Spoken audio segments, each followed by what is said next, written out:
Hello, എല്ലാവർക്കും നമ്മുടെ ഇന്നത്തെ വീഡിയോയിലേക്ക് സ്വാഗതം. നമ്മുടെ ഇന്നത്തെ റെസിപ്പി തേങ്ങയും മൈദയും മാത്രം വെച്ചിട്ടുള്ളൊരു 4 മണി പലഹാരമാണ്. വളരെ ടേസ്റ്റ് ആയിട്ടുള്ള പെട്ടെന്ന് തന്നെ ഉണ്ടാക്കാൻ പറ്റുന്നൊരു പലഹാരമാണ് കേട്ടോ ഇത്. വീഡിയോ കാണുന്നതിന് മുമ്പ് നമ്മുടെ ചാനൽ ആദ്യമായിട്ട് കാണുന്നവരുണ്ടെങ്കിൽ ഒന്ന് സബ്സ്ക്രൈബ് ചെയ്യാൻ മറക്കരുത്. ഇനി ഇതെങ്ങനെ ഉണ്ടാക്കുന്നത് കാണാം. ഞാനിവിടെ കുറച്ച് മൈദ എടുത്തിട്ടുണ്ട്. അതിലേക്ക് നമുക്ക് ഫ്ലേവറിന് ആവശ്യമായിട്ടുള്ള ഏലക്കായ എടുക്കാം. പിന്നെ 1 കപ്പ് തേങ്ങയും കൂടി വേണം. ഇനി നമുക്ക് ഒരു പാത്രത്തിൽ വെള്ളം വെച്ച് അടുപ്പത്ത് വെക്കാം. അതിലേക്ക് ആവശ്യത്തിന് ഉപ്പും കൂടി ഇട്ട് കൊടുക്കാം. കുറച്ച് വെള്ളം മതി, മൈദയൊന്ന് വേവിച്ചെടുക്കാനുള്ളതാണ്. 1 ഗ്ലാസ് വെള്ളം മാത്രമേ എടുത്തിട്ടുള്ളൂ.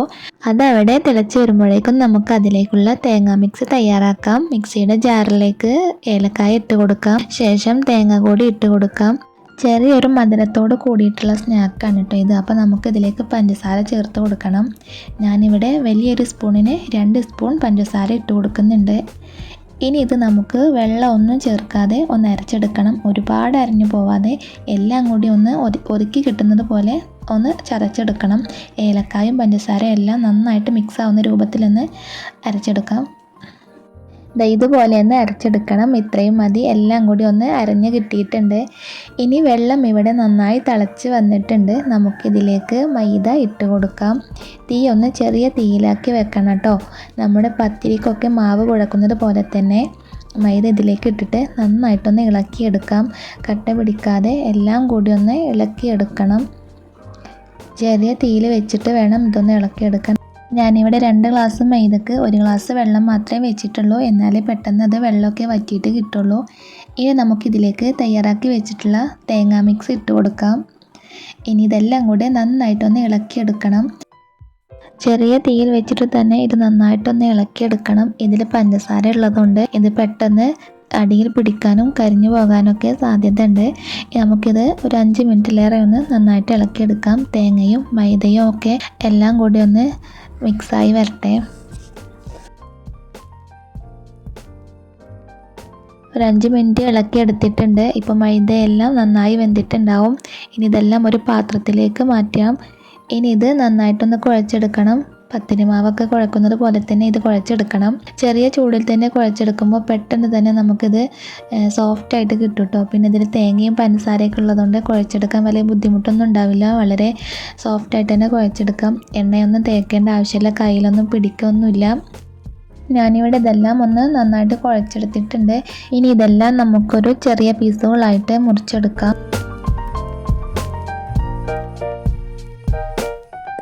മാവുകളെല്ലാം ഇവിടെ ചെറിയ പീസുകളായി മുറിച്ചെടുത്തിട്ടുണ്ട്.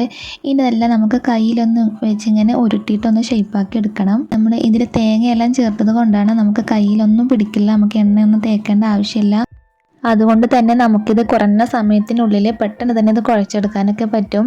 മാവുകളെല്ലാം ഉരുട്ടിയെടുത്തിട്ടുണ്ട്. ഇനി ഇതെല്ലാം ഓരോന്നായിട്ട് നമുക്ക് പ്രസ്സിൽ വെച്ചിട്ടൊന്ന് അമർത്തിയെടുക്കണം. ചെറുതായിട്ടൊന്ന് അമർത്തിയെടുത്താൽ മതി. ഒരുപാട് വലിപ്പം ഒന്നും വേണ്ട. അതായത് ഇതുപോലെ ഇത്രയും വലിപ്പത്തിലുള്ളത് മതി. നമുക്കിത് ഓരോന്നായിട്ട് പ്രസ് ചെയ്തെടുക്കാം.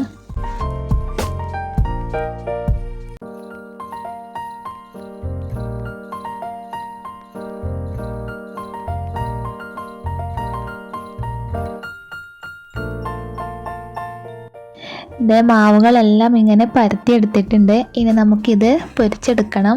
ഇനി നമുക്കൊരു പാൻ അടുപ്പിൽ വെക്കാം. എന്നിട്ട് അതിലേക്ക് കുറച്ച് എണ്ണ ഒഴിച്ച് കൊടുത്തിട്ട് അത് നന്നായിട്ട് ചൂടായി വരുമ്പോൾ അതിലേക്ക് ഓരോ മാവുകളായിട്ട് ഇട്ട് കൊടുക്കാം. ഇത് നമുക്കൊന്ന് അമർത്തിയെടുക്കണം.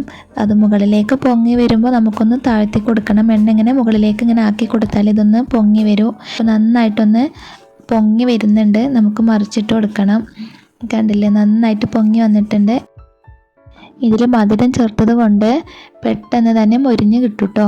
പിന്നെ നന്നായിട്ട് എണ്ണ ചൂടാകുമ്പോൾ പിന്നെ ഇതൊരു മീഡിയം ഫ്ലെയിമിൽ ഇട്ട് കൊടുത്താൽ മതി. അധികം നല്ല ചൂടിൽ കിടക്കുമ്പോൾ ഇത് പെട്ടെന്ന് കരിഞ്ഞു പോകും. ഇത് ഇത്രയായും മതി. നമുക്കിത് മാറ്റിയെടുക്കാം. എണ്ണയിൽ നിന്നൊന്ന് കോരിയെടുക്കാം കേട്ടോ.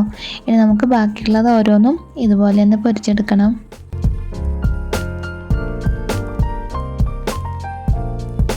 ബാക്കിയുള്ളതും കൂടി നമുക്കിതുപോലെ ഒന്ന് പൊരിച്ചെടുക്കാം. എണ്ണയിലേക്ക് ഇട്ട ഉടനെ ഇതൊന്ന് പൊങ്ങി വരും. അപ്പോൾ ഇങ്ങനെ പൊള്ളയായിട്ട് വരില്ല. അപ്പോൾ നമ്മൾ ഇതിന് മുകളിലേക്ക് ഇങ്ങനെ എണ്ണയാക്കി കൊടുക്കണം. അതിന് വേണ്ടി ഒരു സ്പൂൺ വെച്ചിട്ടോ നമുക്കിതൊന്ന് ഇങ്ങനെ പ്രസ് ചെയ്ത് കൊടുക്കാം എണ്ണയിൽ. അപ്പോൾ മുകളിലേക്ക് എണ്ണ എത്തുമ്പോഴേ ഇതൊന്ന് പൊള്ളയായിട്ട് വരുള്ളൂ. അപ്പോഴേ ഇതിൽ ഉള്ളിലൊക്കെ നന്നായിട്ട് വെന്ത് കിട്ടത്തുള്ളൂ. കണ്ടില്ല, അങ്ങനെ ചെയ്യുമ്പോഴേ ഇത് നന്നായിട്ട് പൊള്ളയായി വരുന്നുള്ളൂ. ഇനി നമുക്കിത് മറിച്ചിട്ട് കൊടുക്കാം. ഇപ്പോൾ നമ്മുടെ ചെറിയൊരു ബൂരിയുടെ മോഡലായിട്ടാണ് ഇത് വരുന്നത്.